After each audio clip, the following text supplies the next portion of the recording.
We are keeping South Africa moving forward in terms of us building a museum that is going to be rivaling the likes of the Louvre in Paris and the Metropolitan in New York. It's cutting-edge design, this. That's right. That's why Cape Town's V&A Waterfront teamed up, partnered with German-born businessman Jochen Zeitz to give African art a remarkable home.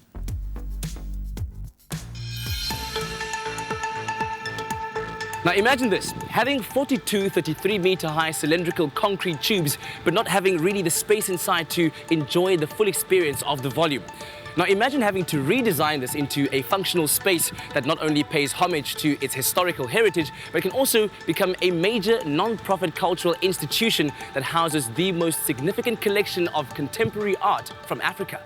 The V&A Waterfront's historic grain silo is being transformed into the future Zeitz Museum of Contemporary Art Africa, a first-of-its-kind exhibition space that'll put the mother city on the global art map.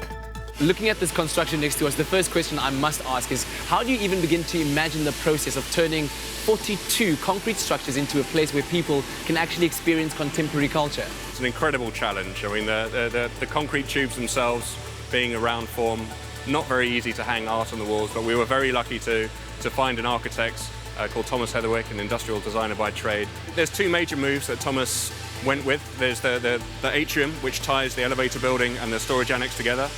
You walk into that space, you're going to see the tubes, you're going to be riding elevators, going up and down inside the tubes, you're going to be walking in stairs, corkscrewing through the tubes, so you're going to experience the tubes. The other move was the pillowed facades, which are on the top half of the building, where he was inspired by the Venetian glass blowing, and he wanted to express the structural steel frame of the building at the upper half, and essentially put a piece of glass against the steel, then put a pressure behind it and pillowed it out.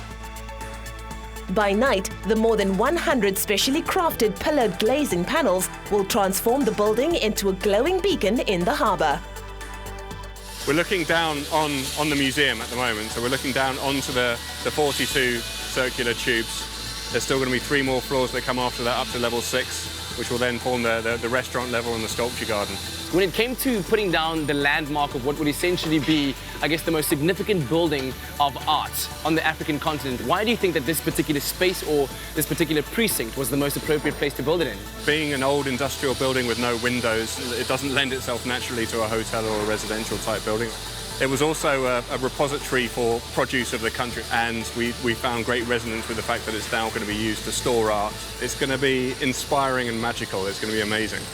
When completed, the building will house 9 floors of gallery space, eateries and a 28-room luxury hotel. The first taste of this project was presented at a glamorous fundraising gala where Jochen Zeitz inspired guests with his passion for Africa. I came to Africa in 1989 for the first time, fell in love with the continent, and I love art, and I felt that a museum could be a great platform for the extraordinary talent of Africa and its diaspora to exhibit on the continent, and we found a great location and a house for my collection, and that's why we did it. With African art becoming increasingly popular abroad, this project is also injecting a sense of united pride in homegrown talent.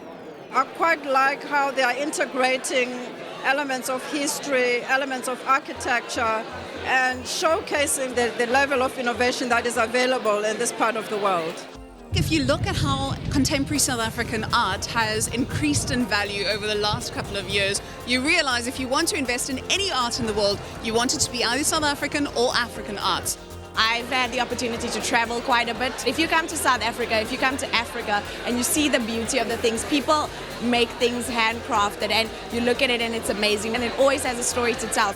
Art is part of who we are. It shows a bit of our identity, and we need spaces where we can all see where we've been, where we come from and where we're going. The museum is set to welcome its first visitors at the end of 2016, showcasing ingenuity and the beauty of giving old industrial buildings a meaningful purpose. It's definitely going to give artists in this country and the rest of the continent a platform to really showcase their art and tell African stories to the rest of the world. This new space is where African imagination, storytelling and talent can be celebrated and can be presented from here to its own people as well as to the rest of the world.